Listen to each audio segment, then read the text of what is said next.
Hello, everyone, and welcome to another episode of Million Dollar Media. I am your host today, Emily, and with me I have. Hi, it's me, Max. The guy who kind Yeah, of how's it feel to get that done to you, motherfucker? be late. No, anyways, we're talking about the Oscars, which literally just happened, as in they ended Like 15 minutes ago. they ended really recently. So we're recording this right after they happened, and we're gonna talk about wins, losses, break down the show, and just generally give our thoughts. hmm So because I feel like it's probably the least substantive part, and I just kind of want to get it out of the way. I feel we can start by talking about the actual show itself. hmm Conan O'Brien was the host. I liked him. I thought he was funny. I don't know how you felt. Oh, I loved him. I love Yeah, Conan. I like Conan's like one of my favorite late night hosts. Like a lot of what I do here, clearly not as done as well as Conan, but he is definitely an inspiration as to like how to yeah, lead a room and like joke around with people. And I thought he was just awesome. I just gotta say, man, he pulled out some joke that left me a gasp. yeah. Particularly there was one joke during the segment with the firefighters where they did where our thoughts and prayers go out to everyone who lost their homes, namely the producers of Joker 2. That was good. I was talking more about what was it, Sofia Carla Gascon or Yeah. Carla Sofia Gascon? That one is insanity. That was pretty crazy. Like a jab that was like the first time that we see Americans standing up to a Russian. I love that one. I really love that Yeah, one. Yeah, I loved a lot of the representation tonight, especially with like yeah, world stuff going on. I thought like if we wanted to be like preachiness wise, this is not the most preachy I've ever seen the Oscars get, but yeah. And it felt like when they did get preachy, it was in a very real way. yeah.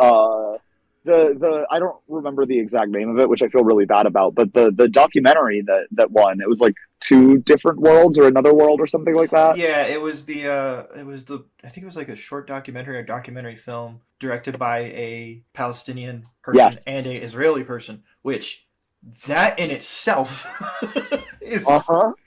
crazy. So it makes me really want to check out the documentary that they made, but I really liked what they had to say, and I'm kind of glad like as what representation is like what I've always seen it as is like you let people who are of those worlds speak. And Huh? I feel like if other people were to, say things that they were saying, it wouldn't have come across as well, which I think one actor kind of did a little bit, but it's kind of his shtick. But Yeah, I know who you're talking about, and I did. I will say I liked Adrian Brody's speech. I thought it was good. I don't know. I liked when he had to say, "I got one more thing to do," and then he thanked his Yeah, mom and dad. I was like, "That's cute. That's yeah, fair." But then I'm like, the more it went on, I was like, "Okay." But all in all, yeah. like, no slaps, no huge controversies. Yeah, I did keep thinking when they were talking about threatening people if their speeches went too long that Conan was going to threaten to bring out Will Smith.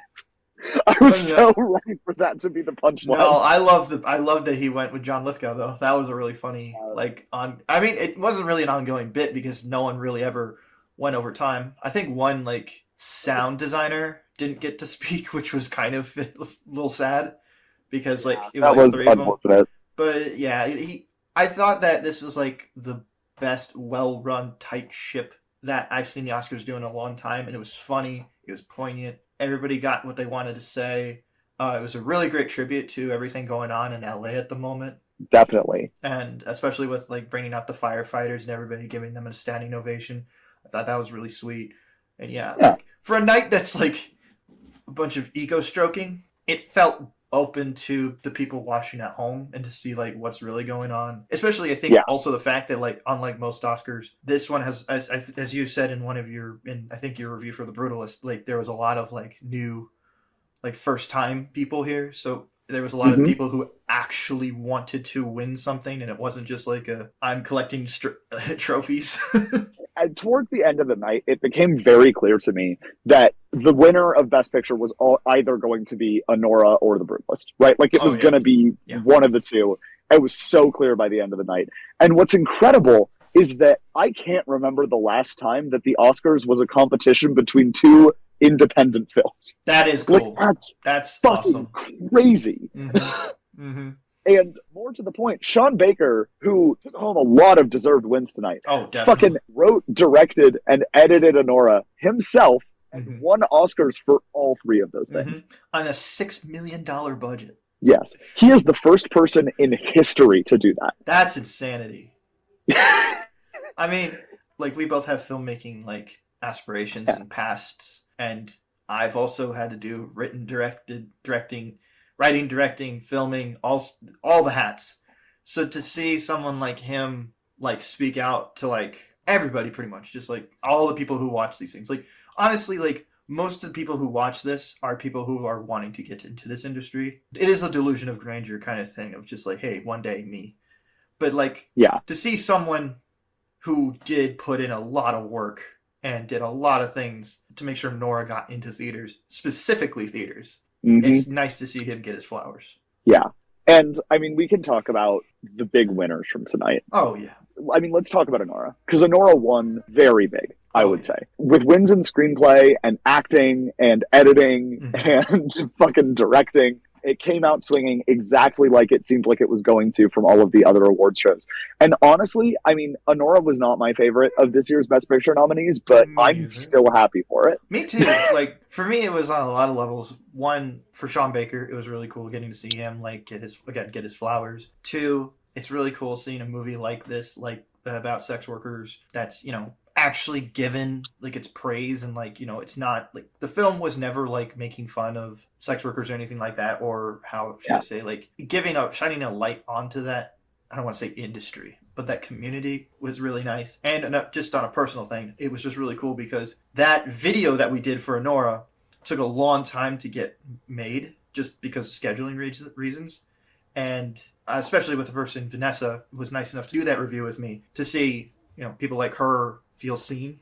Like, I think that's really cool. And I think, like, I haven't talked to her in a bit, but I hope that she is happy that this film won. And it made me feel good because I was just like, oh yes, that video that was like a somewhat little bit of a passion project for me. Just like, I want to get this review done. Like, that was kind of cool to see it get its flowers, and like, hey, maybe now I might get some more views on it. Yeah. And I mean, honestly, the fact that Anora and The Brutalist came away being the two biggest winners represents what I hope is going to be a very positive trend in terms of what movies can win awards, right? Because it's not like we haven't seen independent filmmaking be present at the Oscars, because we certainly have. It's been a huge part of it. But I don't know if we've ever seen it present on this level, and more to the point, successful on this level. No. The big budget studio movies like Dune and Wicked got the brakes beaten off of them in pretty much every major category. And honestly, I'm here for it because I love the fact that unique, interesting movies that were made by directors who had, or like creatives rather, right? Because not every director writes their own scripts. But like films that were created by people who had a vision to do something interesting. And I think it even permeates outside of like the Best Picture category. Like, I'm Not a Robot won for live action short film, which I don't know if you've watched. It's fucking weird. It's super cool. Really? I have not. What I love about the Oscars, if I can just chime in just real quick, is it is a chance for me to see like a lot of these really cool animated shorts and like short films and documentaries that I would never heard about, and it gives me a chance to be like, I want to go look that, I want to go track that down, I want to see that. Like a lot, like seeing the fact that like as someone like you can also like look way back on the channel and find that I've done stop motion videos before. So seeing a lot like stop motion be like the predominant thing throughout like short films, and also hell, Wallace and Gromit. Yeah. Like that's awesome to me. I love stop motion, and I want to see that return in some way. And from what I've heard of like certain big budget movies coming up, I've heard that they might do that. But yeah, just to return to I'm Not a Robot for Sorry, a second. But are you familiar with what the premise of the short film is? I'm not, but please. It is about a woman who suffers a mental breakdown because she can't pass a CAPTCHA test and is suddenly unaware of whether or not she's an AI. Whoa. Okay. That's fun. And it's companion review right here. satirical in nature, obviously, but also it's a film about AI, right? Which is a very contemporary issue. And I love that weird shit like that has a place at major awards shows like this. And there's been a sort of discourse, which I don't necessarily disagree with, that the Oscars are like a dated institution.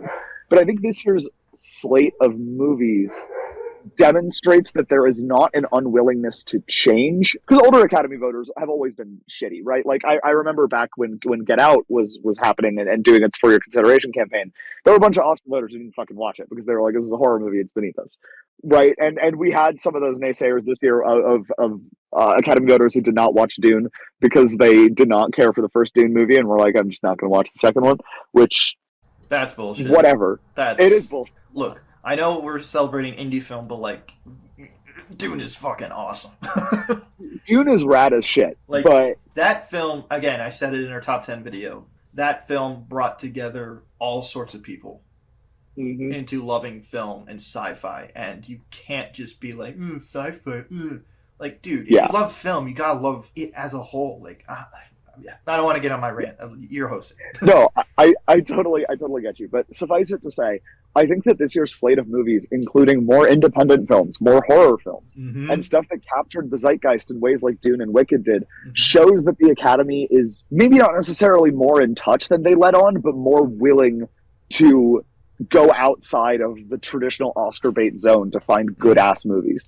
The fact that The Substance made it this far, like, I mean, you reviewed The Substance, but I have seen it. Like, that is a bizarre film. Like, that is not a film for everybody, but if you are willing to, like, accept, like, I don't want to call it the lunacy, but just the absurdism that is the film, it is amazing. And that's go on, yeah. And no, you go off. Well, I'll just say, like, I watched this with my parents, and my dad's always like being a little quippy and kind of taking the piss out of the whole thing, which kind of makes the whole night not that fun. But like, he was genuinely curious about what's The Substance thing, because they would show like clips from the later half of the film, and he'd be like, "What is that?" Again, like, I know what these films are, or at least most of these films, but it's kind of cool for people who are just like, what's streaming? Yeah. Well, and see, what's interesting was I watched the Oscars with my friends because we had a little gambling pool going. Don't worry about it. But we do not support gambling. Suffice it to say, I watched it with a bunch of my friends, and their takeaway was all of them really wanting to watch The Brutalist because every single clip of it they saw, they were like, that is stunning. It is so fucking good and well done. And honestly, as someone who has obsessively followed the Oscars for upwards of half a decade now, it really isn't the standard kind of thing that they go for. Mostly because they're afraid of alienating people. They don't go for movies like this. They go for stuff that's a little bit more, I hesitate to use the word normal, but like normal. Well, I mean, like, one that's a little bit more up the Oscars sleeve is like movies like Conclave, which was on our top 10 list and a movie that you have sung its praises for, but that is usually the more Oscar going fare, mostly because, again, it's about the church. What's super cool is that even Conclave felt more electric than the average Oscar fare, right? Like, and it felt like people cared and wanted to get into this stuff. And that's what I love. I feel like movies as a whole took a hit from COVID. And in my opinion, last year's Oscars were the first Oscars that represented that the film industry had recovered. Because I love Everything Everywhere All at Once. It's a fantastic movie. That Oscar sucked. There was zero competition.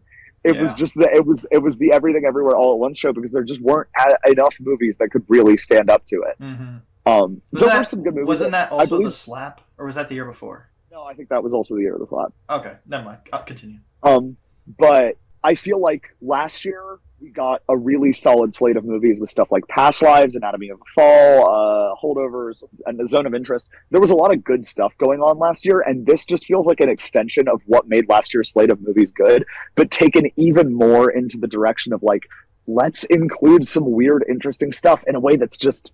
This got me excited about award season again. Yeah.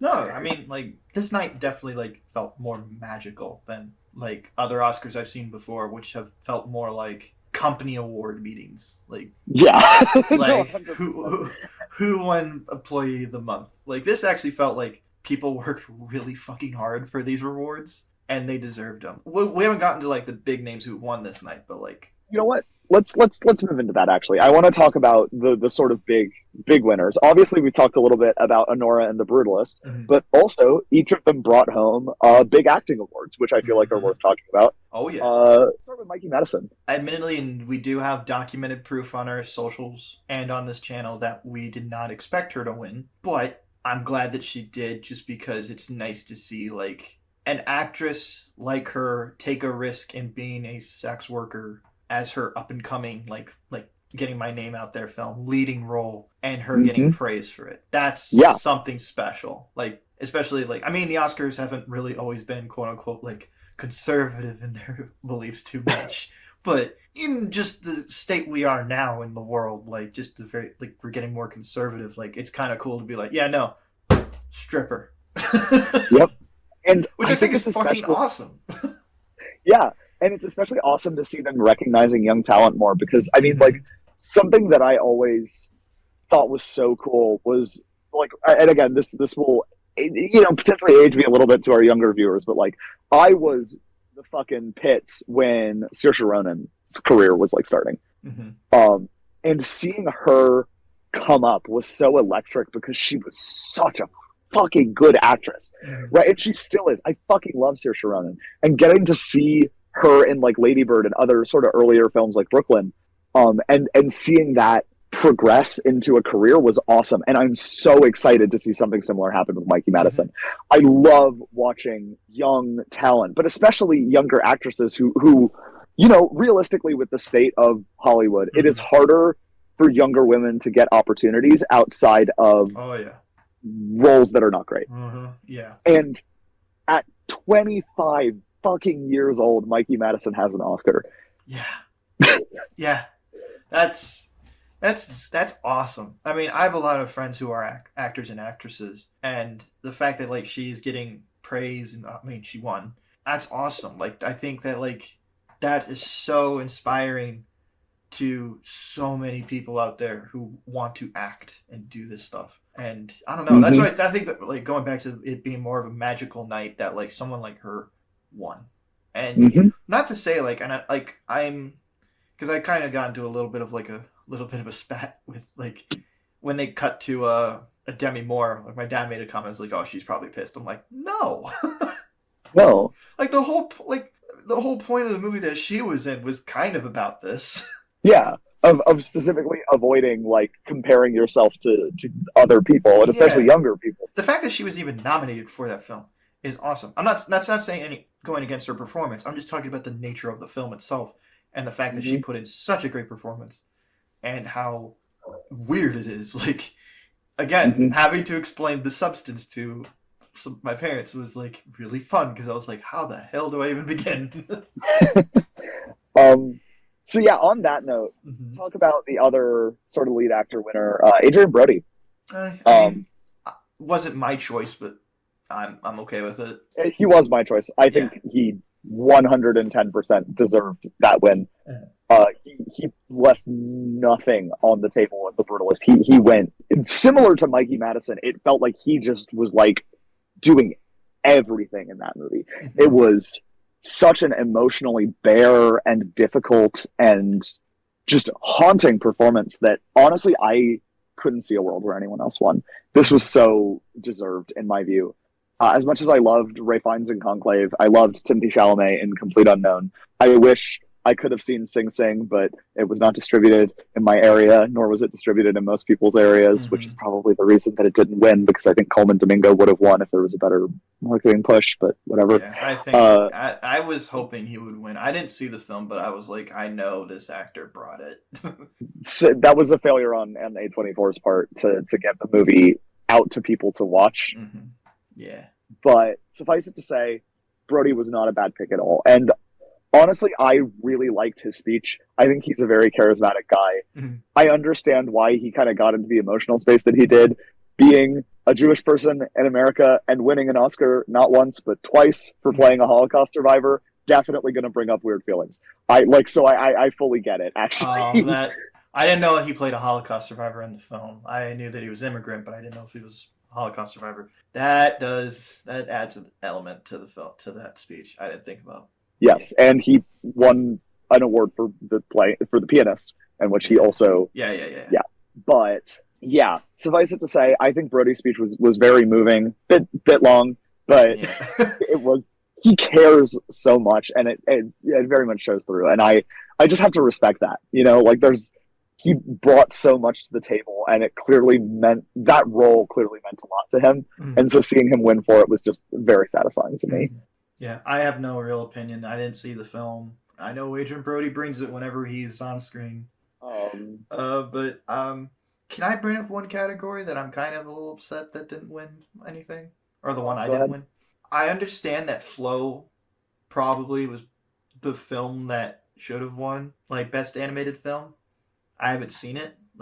I've heard only good things from what I have heard about it. But damn, did I want The Wild Robot to win? Yeah, that was sort of a snub. And honestly, the only thing that's making me like okay with it is that it went to like a smaller team from Latvia who put together like a passion project. Yeah. And I'm like, totally fine. If anything was going to beat The Wild Robot, sure. Yeah, if like Inside Out 2, which again I've only heard good things, but still I would have been like, really?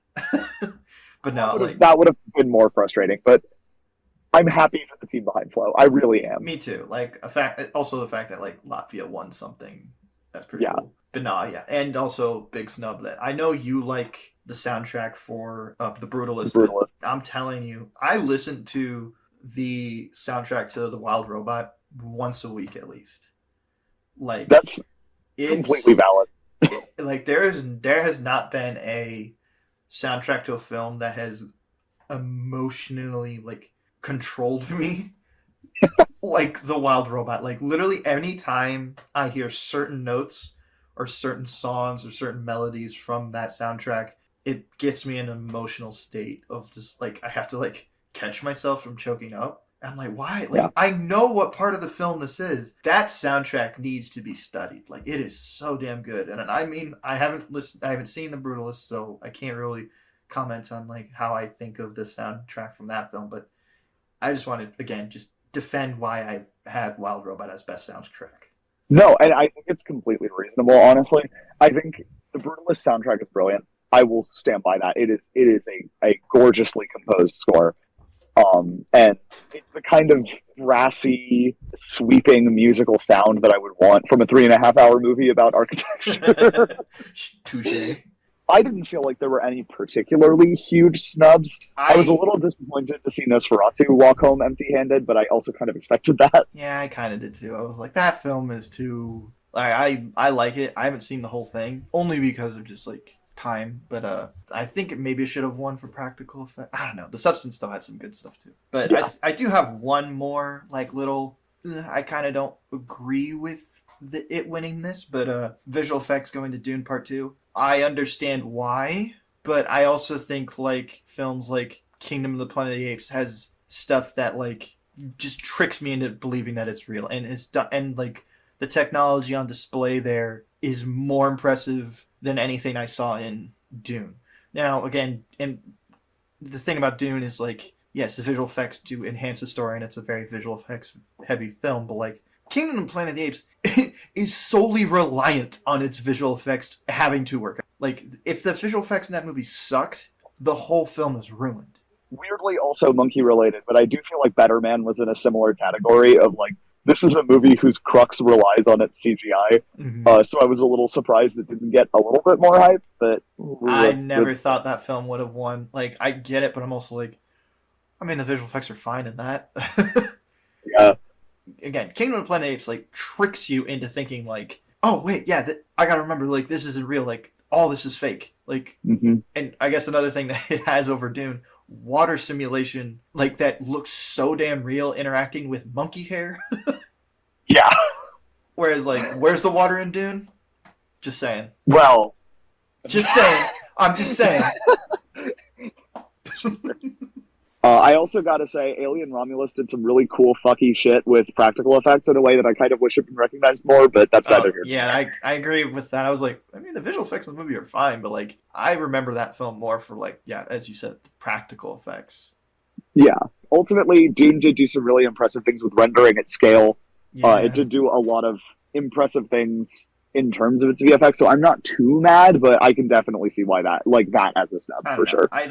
I don't know. I think Dune just has the thing of just like it's just a better movie. Yeah, So that kind of helps too. But reasonable. yeah. Beyond that, fight snub. Amelia Perez walked home mostly empty-handed. It did take home 2 awards Mm-hmm. for a supporting actress for Zoe Saldana, who was awesome. Like she's basically the only part of that film that like works in any capacity. Mm-hmm. Yeah. Yeah. I um, mean, do you want to address why we don't have it on our channel? I reviewed Amelia Perez right before the Carla Sofia Gascon Mm-hmm. stuff came out. I sang some praises of the film, but I was ultimately like, it's not that great. And then the controversy started happening, and it kind of got to the point of like, why would we release a review of a movie that basically takes the most neutral stance of like, it's not particularly good. Mm-hmm. Uh, I also believe as a channel we don't have enough representation to talk about that film, which is weird to say when the literal host of it is you. Like, yeah. Yeah, well, no, and it's crazy because you know who else doesn't have enough representation to talk about the film? The people who made it. Exactly. So it's just like that fucking white lady starting to sing during the original school, like song. that was weird. I was like, behind her so clearly did not want to be there. That shit was crazy. yeah, that was weird. Yeah, like it's funny, like when you could say, like, yeah, I don't think that we have enough people represented on the channel to talk about this. Yeah. When like we have a literal trans person, Yes. trans woman Well, talking about it. I can tell you, the trans stuff is fucking garbage, but I mean, that doesn't even get into all the other identities that are offensively portrayed in the film. Yeah, that's. Well, you said it perfectly. I'm just like we were just like. But suffice it to say, El Mal and Saldana taking home awards is fair because those were like the only parts of the movie that were fine. Mm-hmm. I like El Mal as a music number. I like Zoe Saldana as an actress. I think she did well in the film. Mm-hmm. And that was the only shit that they needed to recognize. I think Amelia Perez getting sunk in every other category Mm-hmm. is pretty great, especially because it lost international feature film to I'm Still Here, a movie which received almost no nominations outside of international and lead actress. Mm-hmm. Which really goes to show just how much the controversies torpedoed that fucking movie. Yeah. I think if there's going to be anything taken away from like this year's Oscars as well as like the film independent film spirit is a bunch of film studios hiring people to look at people's like social media. Yeah. Like that is going to be very important going on from now on. Like it's going to be like casting director and then social media like researcher. I was shocked that anybody clapped in the audience. I mean, it was a politeness thing, ostensibly, right? Like, yeah. I think the worst thing would have been for the Academy to alienate the first trans actress ever nominated for Best Lead Actress, regardless of how much of a shitter she was. Uh-huh. I feel like it would have set a pretty garbage precedent for any future trans people that they choose to nominate. Yeah. On one hand, I'm like, it's cool that like she was nominated. Yeah, And I wish not, it had like, been anyone else. Yeah, it's just like It's the fucking. I swear to God, the monkey's paw curled. Like I was like, can we please get an Oscar movie about a trans woman starring a trans woman and not Eddie Redmayne? And the universe was like, okay, here's a movie starring the worst trans woman we could think of. yeah, it's darkly funny. It is. Because like by the end of this ceremony, I was genuinely like, can we maybe have Eddie Redmayne back like just one more time? But what I hope that we take away from this though is that like we could recognize like trans actors and actresses in their respective categories for awards, and like that's the hope. Yeah, and the world doesn't fucking end when trans women are invited into those spaces. Yeah, exactly. Like I don't know. Like it's just I don't know how much I can and will say, only because I haven't seen the film, and I'm also just like the film has this weird aura around it that I'm like I can't. Yeah. The moment I dip my toe into that, I'm gonna get sucked in. What, are you not a fan of the song about sex change surgery that just features a doctor going vagina to penis or penis to vagina? It's not my cup of tea, but you know. No, Let me tell you, that's exactly how trans surgery goes down. No, no nuance. Mm-hmm. It's exactly like that. Mm-hmm. It's all right. We should stop shitting on Amelia Perez, but a bad movie, and it got what it fucking deserved. Mm-hmm. Just to kind of wrap up, I think the Oscars were great this year. They felt so much more alive than they ever did with Kimmel. Oh yeah. Conan specifically, I think rejuvenated this Oscars in a way that was so needed. Mm-hmm. And if they can keep this pace up, keep up slates of films that are this quality, Mm-hmm. and fucking just keep up this energy, I think we could get back to a point where the Oscars like mean something, you know? Yeah, of course. Like all the jokes seem to be in good fun. I have been at least a little bit disillusioned with the Oscars ever since Crash beat Brokeback Mountain. I think a lot of people have. How old were you when that happened? Well, I mean, in the sense that, like, I didn't, when I first got into, like, movies and watching the Oscars, Okay, I didn't know all the history. Okay. But, like, learning about that and going back and revisiting the history, that was a real inflection point in terms of being like, there's so much politics that goes into what wins Best Picture. And it's been so long since I felt like the Academy was maybe at the point where they could win some trust back. Mm-hmm. Right? And we had Green Book and Oscar So White and all of that shit happen. Yeah. And I feel like after 2019, they realized that the institution was like broken in a big way. Yeah. And I think Green Book winning had a lot to do with that because of the fucking backlash to it. I think COVID in a lot of ways causing the film industry to take a giant flush down the toilet helped give them a little bit of time to reconfigure. And now that cinema is kind of back, it feels like the Oscars are back with new life in a way that's really good. Mm-hmm. And I'm so excited to see how this new era continues playing out. Mm-hmm. And obviously I'm not the most qualified to speak on this, but it seemed like there were at least efforts to bring attention to, you know, people of color who are extremely talented, right? Like they have a whole segment dedicated to Quincy Jones, which was awesome. Mm-hmm. Well, I mean, like, what a fucking Venn diagram of perfect there. You have, like, Wicked winning so many, or, like, being nominated so much. It's in the popular zeitgeist. It's theatrical in nature. And then you have Quincy Jones, who did songs for The Wiz. And just that Venn diagram is awesome. And that was really fun. You got Queen Latifah on stage, getting to do some of the Wiz songs. It felt like they were making a conscious effort to handle diversity stuff in a way that was good, and it didn't seem pandery to me, at least. Yeah. It felt like they're finally learning how to react to a lot of the criticism that's been directed at them for the longest time. And it's earned criticism, like very earned criticism. Yeah. I mean, again, see also Brokeback Mountain. That's the example I rely on because it's the one that is most directly tied to my identity, right? Like that win was purely because of homophobia. Yeah.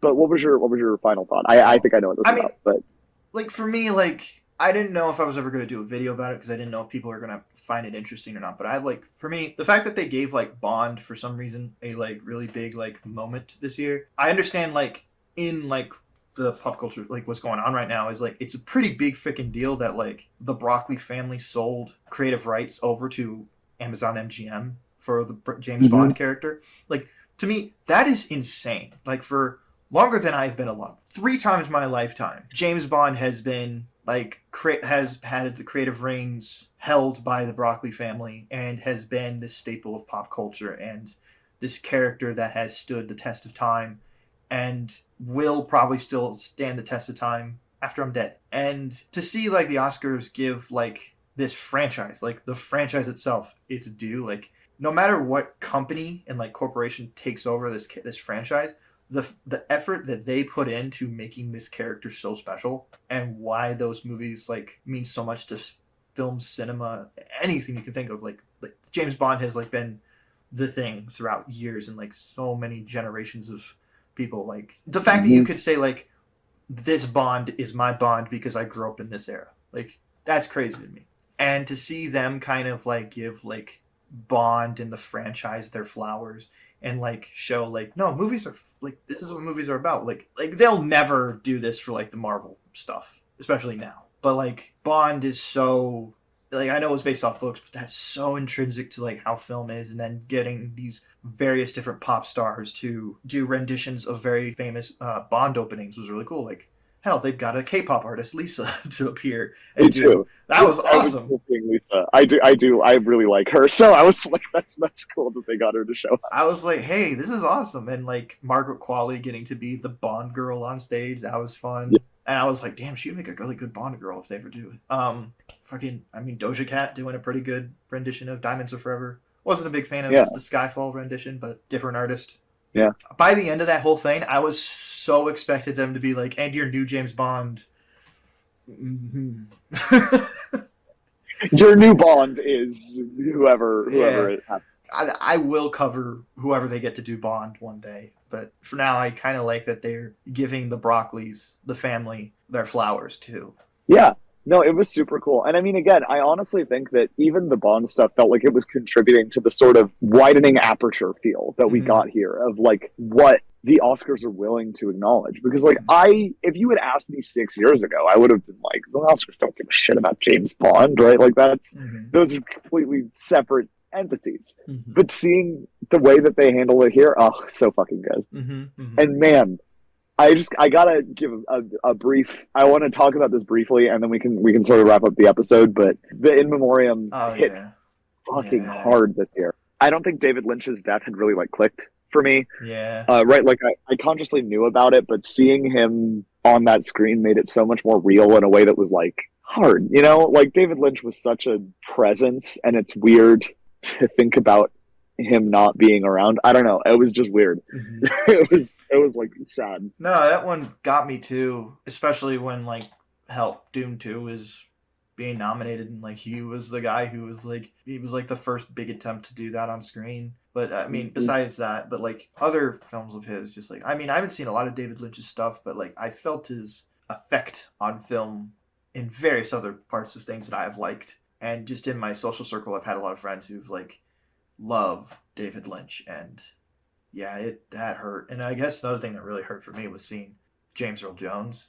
Yeah. Like as a Star Wars kid and someone who just grew up with Lion King, like, and also various other performances that I've seen him in. It just, man, like, that one hurt to watch, but yeah. And also like, another one that like recently happened with Gene Hackman, like that one hurt too, because like, I mean, we're just about to cover Superman stuff, and like he's Lex Luthor, and like Gene Hackman saying yes to playing Lex Luthor in a Superman film has led to all of the stuff that I love today because of actors taking a chance on something that is ridiculous. Yep. Like he was in The French Connection. I mean, how Brando's a different story because that was a weird money rights thing, but like Gene Hackman taking the chance to play this character. You got to realize how important that is, like to where we are now. Yeah.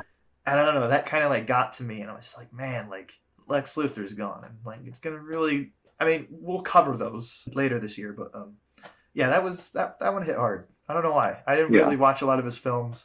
I do like Quick and the Dead.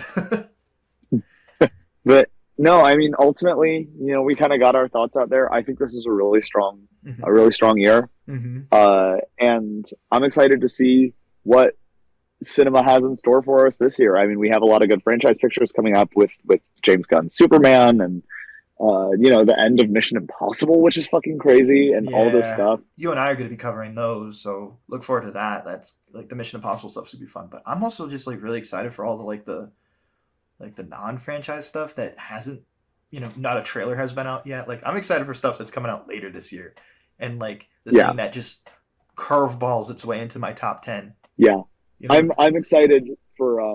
I mean, this is less of like a curveball and more of just, you know, non-franchise picture that I'm really excited to see. But like Bong Joon-ho is releasing a new movie in like fucking 6 days.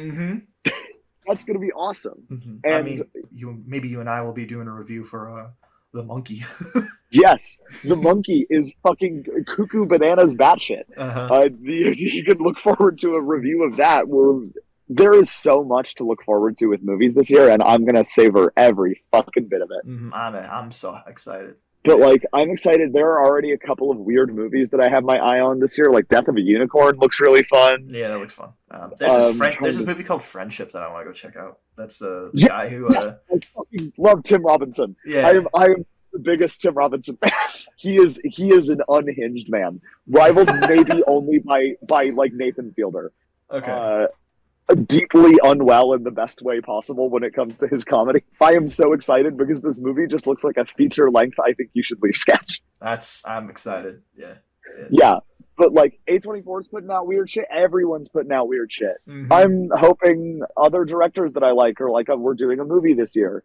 I'm looking forward to Sinners. Sinners is going to be awesome. I'm so excited for that. Like Ryan Coogler directed, Michael B. Jordan starring, possible vampire film. That just sounds right up my alley. It's going to be a sick year for movies. Wait, I gotta say something because Haley Steinfeld's in that movie. I just gotta say one thing. Please get over the whole boobs commercial. Like, I'm sorry, I had too many fucking coworkers come up to me and be like, "Do you see this boobs commercial? Do you see the boobs commercial?" Like, no, what is it about? And they're like, "I don't know, it's just boobs." I'm like, okay, and so like watch the commercial. I'm like, it's about breast cancer. Yeah. Honestly, this is the best marketing thing they know because they know people look at them. Like, just get over it, grow up.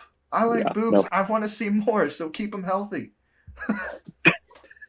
And on that note, thank you all for watching our Oscar review video. Like this video if you liked hearing us talk about the Oscars, and we'll do it again next year if you guys are interested in it. Leave a comment sharing your thoughts. What do you think got snubbed? What do you think deserved to win as big as it did? Mm-hmm. Share this video to all of your movie-loving friends to get them to go out and watch more movies. You can convince them to watch movies. It's a superpower that you have. And subscribe to our Patreon so that Max can afford the Uncrustables that cost $1 extra. Mm-hmm. That's all that we have. Thank you for listening. Catch you all later.